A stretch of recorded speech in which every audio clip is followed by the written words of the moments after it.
Welcome back, guys. This is Inside FPL on the Locker Room Vibes. So, as FPL managers, Game Week 7 is almost upon us. Deadline being Friday, 3rd October, 17:30 GMT. So, you'd want to get your team ready. You'd want to pick your selections. You want to give your captaincy. You want to pick your captain.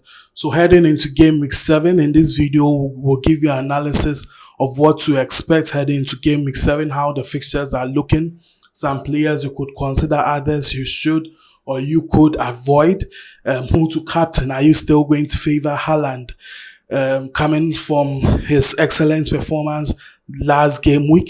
Or are you going to captain Salah? Are you going to captain Saka? Or who else you have in mind? We are going to give you different options heading into the game week. And we'll give you other interesting things or other things that happened prior to game week 7 that you'd also want to consider as an FPL manager selecting your team. So before we do get into it, I would like you to kindly hit that subscribe button, hit the bell so you could always get an alert when we post, and leave a comment. Let's know what your plans are heading into Game Week 7. Alright, so let's get into it. So Game Week 7, as I said, is almost upon us, and you'd want to just go through everything. And most teams are having their press conferences, which is a plus. So you'd have that early before the fixtures begin. You could do your transfers. You could consider a few other things before you'd head into the game week. I always say sometimes you'd have to be patient because prior to this game week, we had teams playing during the midweek or during the week. We had teams playing, so you'd want to be very strategic heading into the game week.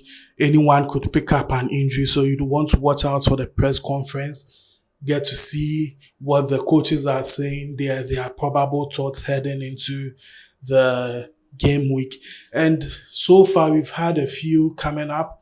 We've had a few that are yet to also come up, and you would want to also consider that. But before we do, I would want you to look at the fixtures heading into Game Week 7. Very important. So Game Week 7, we start on Friday. That is at 7 o'clock or 1900 GMT. Bournemouth taking on Fulham. Then we move on to the Saturday, Leeds, Spurs, then Arsenal, West Ham, Manchester United, Sunderland, Chelsea. Those are 2 o'clock fixtures or 1400 hours GMT fixtures. Then it ends at 16:30 with Chelsea taking on Liverpool. Then on Sunday we have Aston Villa, Burnley starting, followed by Everton, Crystal Palace, Newcastle, Nottingham Forest, Wolves, Brighton. Then we end it all with City taking on Brentford. So that's Brentford at home is going to be an interesting match.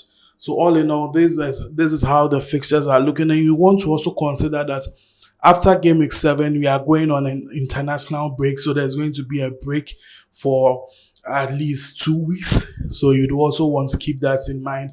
So your selections, you could focus all your selections on Game Week 7 because coming from the international break, there are going to be some few changes. You never know who might pick up an injury, the players that might be fatigued, as some coaches would want to rotate. So you could focus about 50 to 70% of your selection on just Game Week 7, and then ignore the fact that there's Game Week 8 coming, because you'd have the international break in there. You'd want to be a little bit conserved or reserved with how you make your selection. So with these fixtures, there are so many selections that we could be looking at.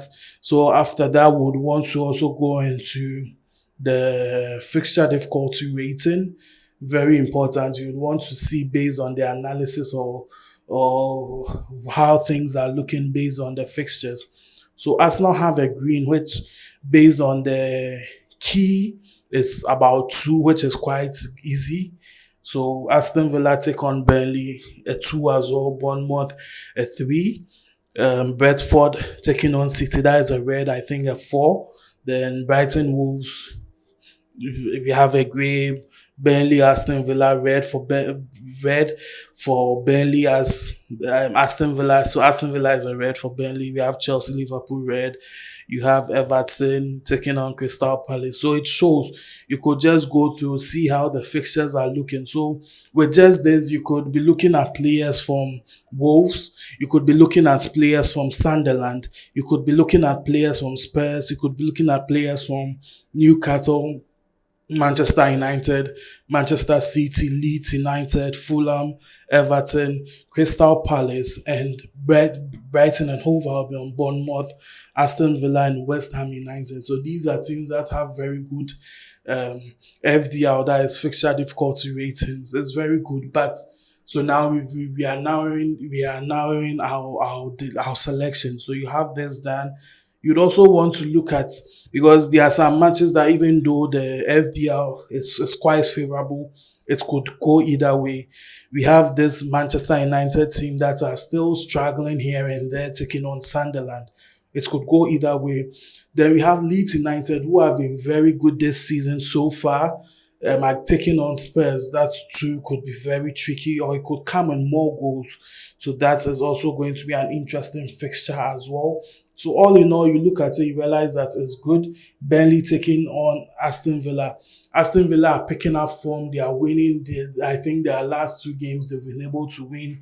They are putting in their performances. Burnley too have proven to be quite stubborn. So you wouldn't really want to focus on the FDR, as it could go either way.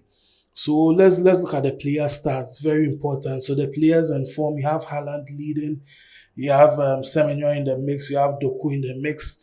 That is the form in general. Players doing very well or having good points all in all. So that is how it's looking so far. But heading into other stats, so you want to check out who is the most transferred in. So I say that sometimes there are so many ways to get your selection done. If you are not too sure what to do, just follow the crowds, because if the crowds are going for one thing, then of course you can say there's something good there. That's why they are going for that. So if you are out of ideas, very lost, not knowing what to do, just follow that. So most transferred in for game week 7, we have Haaland leading the charts. We have Gabriel in the mix as well. We have Semenyo, we have Anthony, we have Doku, Jokeres, we have Sa, we have Saka. So there are a lot of players in there. So with this, we have Enzo Fernandez, we have Minte, we have Timber, Pope, Eze. So with this, you could easily have your 15-man squad, or even first election and first left your first selection, or that is going to be 11-man selection to start. So it's going to be very easy, but you'd want to be very conserved or reserved at how you'd make your selection. So most transferred out. So they are most transferred out for a reason. So you would want to also figure that out. We have Salah, Joao Pedro, Wood, Chaloba, Ekitike, Cucurella, Gapo, and a few others in the mix. So Salah, because so far he's been quite, shall I say, tough, or he's not yet providing the boost. It happens. He just needs to get into his stride and we will be good to go. Joao Pedro, because this Chelsea team are struggling a bit, but I believe he's still going to bounce back. Chris Wood, new manager, new philosophy. Let's see how it goes for him. Chaloba picked up a card. Ekitike, I think injury. Cucurella, we are not really seeing so much. So all in all, you look at that and you should be able to tell how things are heading, or how selections are looking for you as an FPL manager. So the injury list is in there. You can just find time, go through. You have players in Palmer from the press conference that he's still out. You had Allison picking up an injury. So these are just a few that I'm mentioning off the top of my head. So we have Palmer, we have Allison, Gabriel picked up a knock. That is Gabriel from the Arsenal defender. He picked up a knock, but hopefully he should be good to go. You have other players returning. Ekitike, we're not too sure how things are looking. Isaac, he said they are still focusing on how to get things done, and he just needs to be rightly motivated. So that's how it's looking heading into the game week. So you'd want to just go through, as I said, most managers have given an update on their squad. So this game week 7, you can just go through, see how things are looking for your selection and know who to pick, who to avoid. So let's get into it. So based on what we have so far, you would have some players that you should avoid because the selection is going to be quite tricky against them. So you'd want to go for players, informed players, bringing in the goals, and you should be good to go. So we've gone through all of that. Lastly, the team review. So I'll show you what I decided to go with, my team I decided to go with. So this is my team heading into game week 7. As I've said earlier on, I'm going with differentials.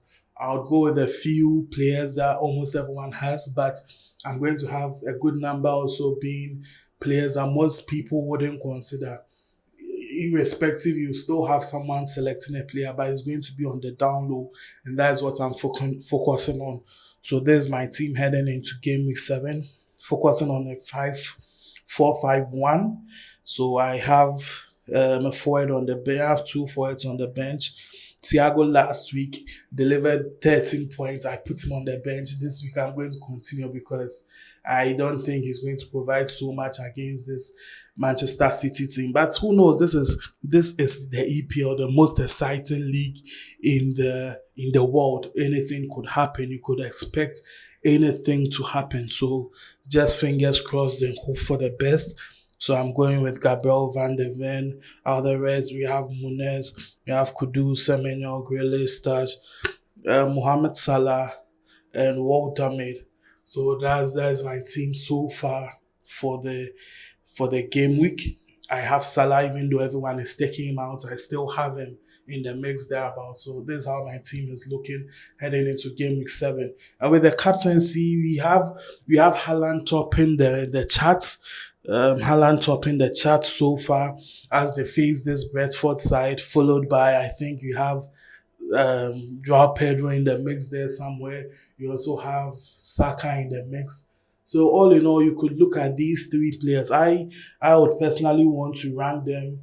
You could go for Haaland, you could go for Saka, and a differential in either Semenyo or Kudus. Because and you could have so the three selections: Haaland, Saka, Richarlison as your three selections, and differentials. You could have Kudus, you could go for a Semenyo, and but who knows?